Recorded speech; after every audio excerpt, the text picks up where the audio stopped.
बिस्मिल्लाहिर्रहमानिर्रहीम। अस्सलाम वालेकुम। उम्मीद करते हैं कि सब दोस्त खैर वाफ़ियत से होंगे। इस वीडियो में समुद्री तूफ़ान बेपरजॉय के मुतल्लिक बातचीत होगी हस्बे मामूल, क्योंकि ये समुद्री तूफ़ान इस वक्त कराची के इंतहाई करीब पहुंचा है।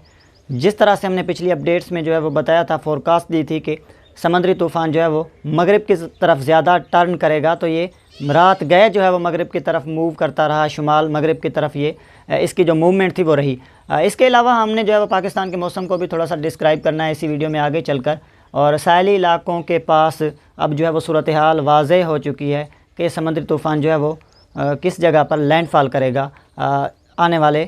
24 से 48 घंटों के दौरान। तो फासला इसका हम अगर देखें इस वक्त कराची से, तो ये जो समुद्री तूफ़ान है इसकी जो आई वाल कहलाती है वो कराची से कोई 220 किलोमीटर के फासले पर इस वक्त देखी जा सकती है। जो आई है समुद्री तूफ़ान की वो तकरीबन कोई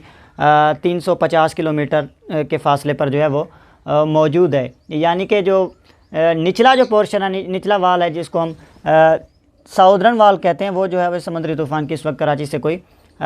350 किलोमीटर के फासले पर है। लेकिन जो नार्दर्न पोर्शन है आई वाल का, वो जो है वो कराची के बिल्कुल जो है वो करीब हुआ है, और एक्यूरेट पोजीशन पर जिस तरह से हमने जो है वो पेशगोई की थी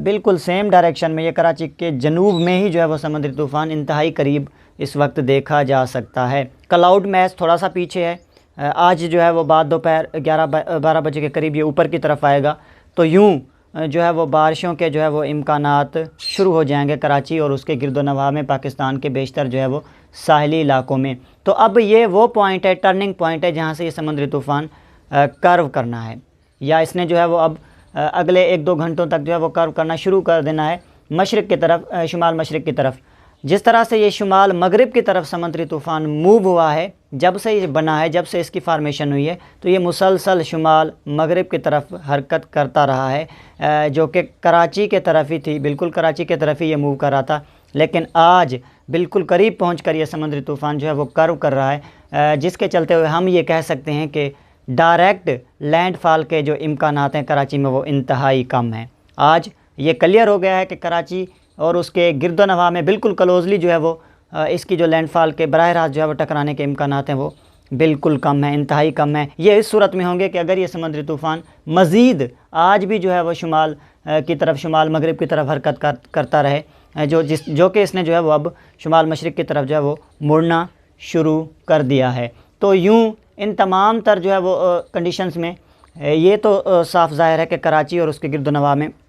मूसलाधार से शदीद बारिशें अगले जो है वो 72 से 80 घंटों के दौरान देखी जा सकेंगी। यानी कि अगले 3 दिनों तक जो वो वक्फे से यहाँ पर शदीद बारिशें, तेज़ हवाएं और हवाओं की रफ्तार 80 से 100 किलोमीटर फ़ी घंटा कराची में रह सकती है। तो मूसलाधार बारिशों के दर पे जो है वो स्पेल लगने हैं। इसके अलावा अगर हम लैंडफॉल थ्रेट की बात करें तो ये गुजरात और ठट्ठा के दरमियान ही जो है वो मुतवक्के है, यानी कि भारत और पाकिस्तान के जो साहली इलाके हैं इनके दरमियान ये समुद्री तूफ़ान घुसेगा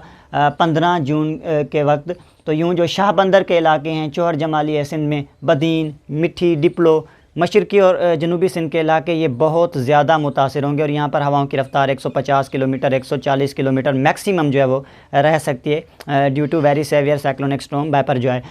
जो कि अभी जो है वो स्ट्रेंथ ले रहा है, लेकिन अगले 24 घंटों तक इसकी स्ट्रेंथ में जो है वो आहिस्ता आहिस्ता कमी आएगी, और एक कैटेगरी 1 का जो है वो साइक्लोनी जो है वो स्ट्राइक करता हुआ हमें दिखाई दे गुजरात और सिंध के साहिलों के पास, जिसमें ख़ास तौर पर जो है वो शाह बंदर, केटी बंदर के इलाके, हम मुसलसल जो है वो इन्हीं इलाकों को मेंशन करते आए हैं कि यहाँ पर जो है वो लैंडफॉल का थ्रेट ज़्यादा है एज़ कम्पेयर टू कराची। तो साइक्लोन ने मूव किया, अब ये जो है वो कर्व कर रहा है, जिसके चलते हुए जो है वो अब अलर्ट पर रहेंगे गुजरात, ठट्ठा, बदीन के जो लोग हैं, इसके अलावा केटी बंदर के ख़ास तौर पर, और जनूब मशरक़ी सिंध के लोग, जिसमें डिपली मिट्टी के इलाके हो गए, इस्लाम कोट हो गया, नगर पारकर हो गया सिंध में, तो यहाँ पर शदीद हवाओं के साथ मूसलाधार बारिशें होंगी इस समुद्री तूफ़ान बेपरजॉय के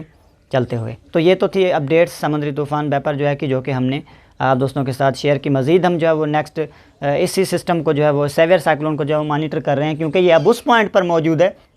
यहाँ से अगर ये शुमाल आता है तो ये कराची से टकराएगा, जिसके बहुत कम 10% चांसेस हैं। अगर ये मशरिक़ की तरफ जो है वो शुमाल मशरिक़ की तरफ जाता है तो फिर वही पावर्स जहाँ पर जो है हमने पेशगोई की कि अभी जो है वो जाके इसने स्ट्राइक करना है। तो फ़िलहाल सिंध के जो साहली इलाकों के लोग हैं वो अलर्ट रहें, और माहीगीरों से ये रिक्वेस्ट है कि वो खुले समंदर में जाने से गुरेज़ करेंगे अगले 3-4 रोज़, यहाँ के 17 तारीख तक जो है वो क्योंकि ये समुद्री तूफ़ान है, इसके चलते हुए अब लहरें जो है वो बहुत ज़्यादा बुलंद होना शुरू हो गई हैं। तो मैक्सिमम जो विंड स्पीड होगी वो 150 टू 140 किलोमीटर पर आवर जो है वो हमने पहले ही जो है वो डिस्क्राइब कर दिया है इसी वीडियो में। तो पाकिस्तान के मौसम को थोड़ा सा तफसील से देखें तो मुल्क के मुख्तलिफ इलाकों में मौसम जो है वो साफ़ है। बाद दोपहर जो है वो बादल बनने के इम्कानात आज भी मौजूद होंगे पहाड़ी इलाकों में। शुमाली बलूचिस्तान के कुछ हिस्से हो गए, जिसमें पंजाब के कोहे सलेमान के इलाके हो गए, बालाई पंजाब के बाज़ हिस्से और साथ में KPK के बाज़ इलाकों में। यूँ जो जनूबी पंजाब में गर्मी की लहर चल रही है उसका भी जो है वो मुमकिन तौर पर आज आखिरी रोज़ होगा और उसके बाद जो है वो मगरबी हवाओं का एक कमज़ोर सिलसिला पाकिस्तान पर वारिद होगा, जिसके बायस वक्फे वक्फे से